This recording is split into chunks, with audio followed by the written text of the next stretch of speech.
बहुत ही अच्छे तरीके से उन्होंने समझा, लेकिन उससे पहले कुछ लोगों ने शंका की। उन्होंने कहा कि को भी कुत्रसी को भी, यानी कि कहीं भी हम चले जाएं, नास्ति सुखम, संपूर्ण रूप से कोई भी सुखी नहीं है। तो उसका उत्तर देते हैं, उसका कारण क्या है? आंशिक रूप से तो सभी सुखी हैं, लेकिन संपूर्ण रूप से कोई भी सुखी नहीं है। तो महर्षि हमारे कपिल मुनि जी कहते हैं, कर्म कर्तृ साधर्वी गुण्या, अर्थात 3 प्रकार के साधन होते हैं। एक कर्ता होता है, एक क्रिया होती है और एक साधन होता है हमारे पास। जब तीनों में असमानता होती है तो व्यक्ति सफल नहीं हो पाता। कर्ता को भी शुद्ध होना चाहिए, उसकी क्रियाएं भी शुद्ध होनी चाहिए और उसका जो साधन है वो भी शुद्ध होना चाहिए, तब जाकर के हमें सफलता मिलती है। कहीं ना कहीं हमारे कर्म में गड़बड़ हो जाती है, कहीं ना कहीं हमारे साधन में गड़बड़ हो जाती है, इसलिए हम असफल होकर चले जाते हैं। तो सफलता के लिए हमको तप करना पड़ता है, ब्रह्मचर्य का पालन करना पड़ता है।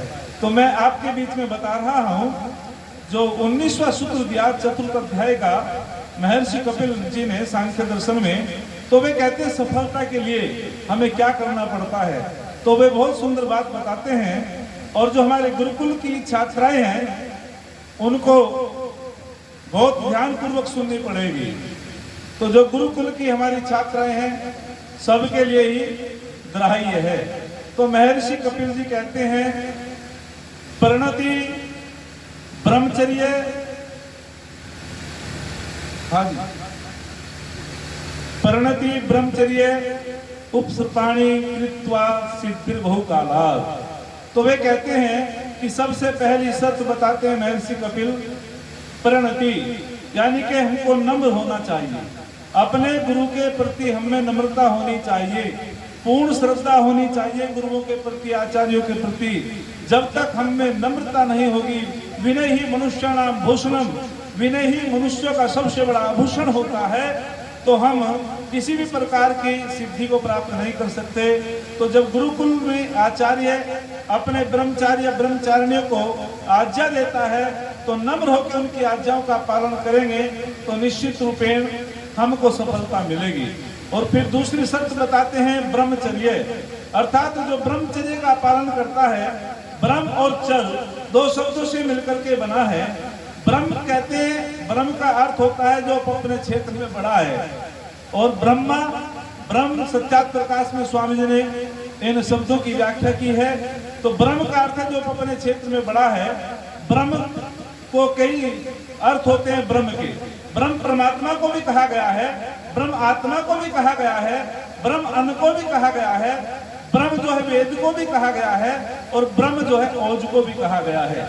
अर्थात जो ब्रह्मचर्य का पालन करता है, और चर के भी कई अर्थ होते हैं। चर माने विचरण करना, चर माने उपार्जन करना, चर माने रक्षण करना, चर माने अध्ययन करना। अर्थात कौन है ब्रह्मचारी?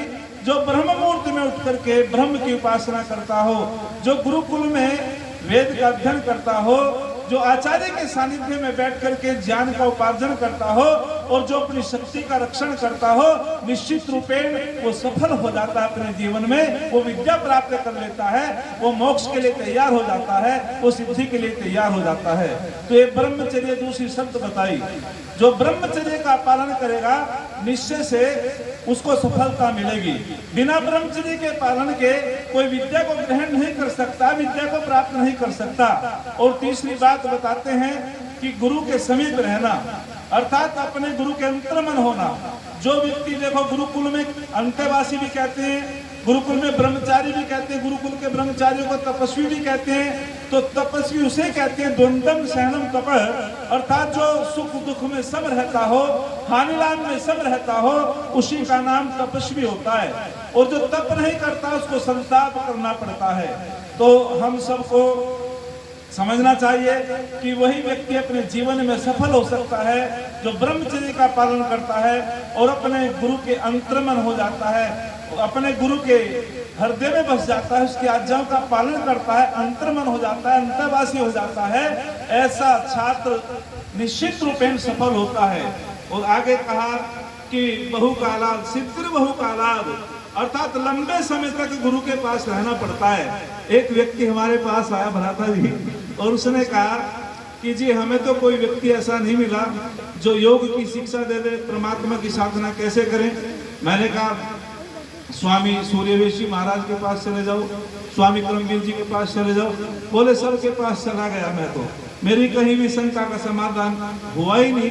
मैंने कहा कितने समय के लिए गए? बोले जी स्वामी करमवीर जी के पास भी हम गए, 2-3 घंटे उनसे वार्तालाप करी। मैंने कहा अच्छा 2-3 घंटे में आपको जो है योग की शिक्षा मिल गई सारी, क्या तुमने सीख लिया कि परमपिता परमात्मा की साधना कैसे करेंगे?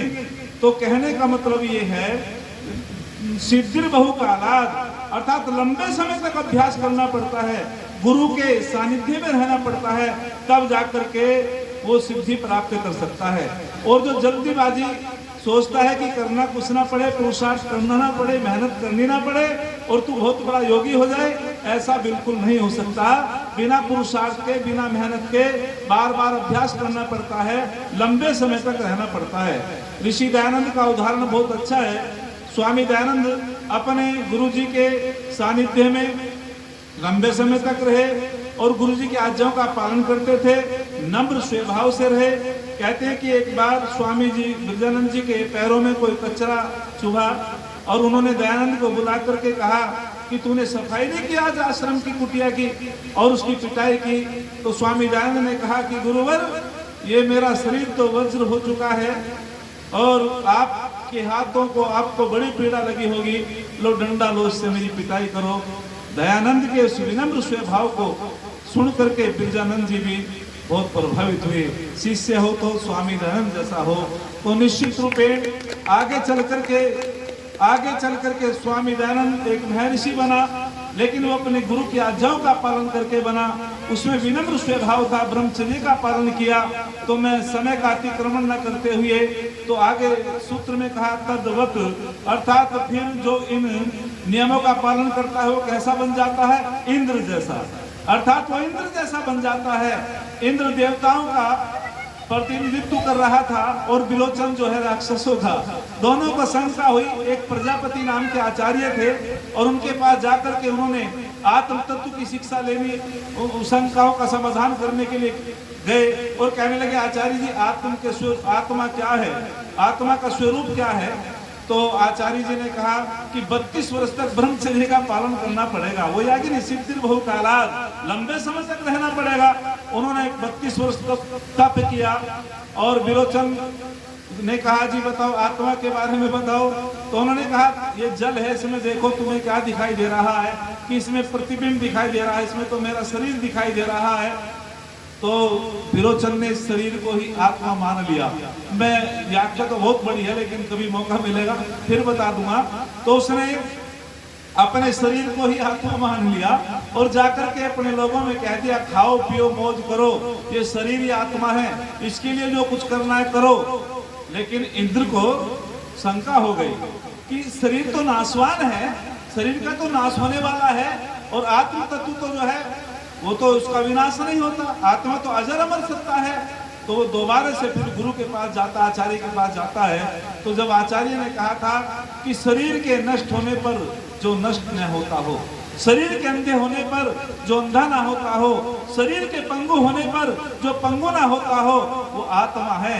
अर्थात जो जो चीज परमाणु से बनी हुई है उसका नाश होता है, जो संयोग जिसका संयोग होता है उसका एक योग होता है, और जो जो चीज परमाणु से नहीं बनती उसका विनाश नहीं होता। अर्थात आत्मा जो है किसी परमाणु से बना हुआ नहीं है। आचार्य जी ने कहा और जिस चीज का आकार होता है उसकी परिधि होती है, जिसकी परिधि होती है उसका वो साकार होता है, और जिसका ना आकार होता है ना उसकी परिधि होती है वो निराकार होता है। तो तब उन्होंने उपदेश दिया था कि आत्म तत्व जो है वो एक ऐसा आत्मा का स्वरूप है, वो निराकार सत्ता है, वो शरीर के नष्ट होने पर नष्ट नहीं होता और वो शरीर के अंधे होने पर अंधा नहीं होता। इसीलिए हमें आत्म चिंतन करना चाहिए। आत्मा की खुराक जो है परमात्मा की भक्ति है। जब तक हमारा आत्मिक बल मजबूत नहीं होगा, हम आत्मिक बल से कमजोर हो जाएंगे तो निश्चित रूपेण हमारा कोई भी सफलता हमको नहीं मिलेगी। तो किसी ने लिखा है, जिसको मेहनत से बहाना पसीना आता है, फटा आंचल दुखी दुर्बल का सीना आता है, चाहता है औरों के जीने में अपना जीना, सच तो यही है लोगों दुनिया में उसी को जीना आता है, सच तो यही है लोगों दुनिया में उसी को जीना आता है। इति ओम सम।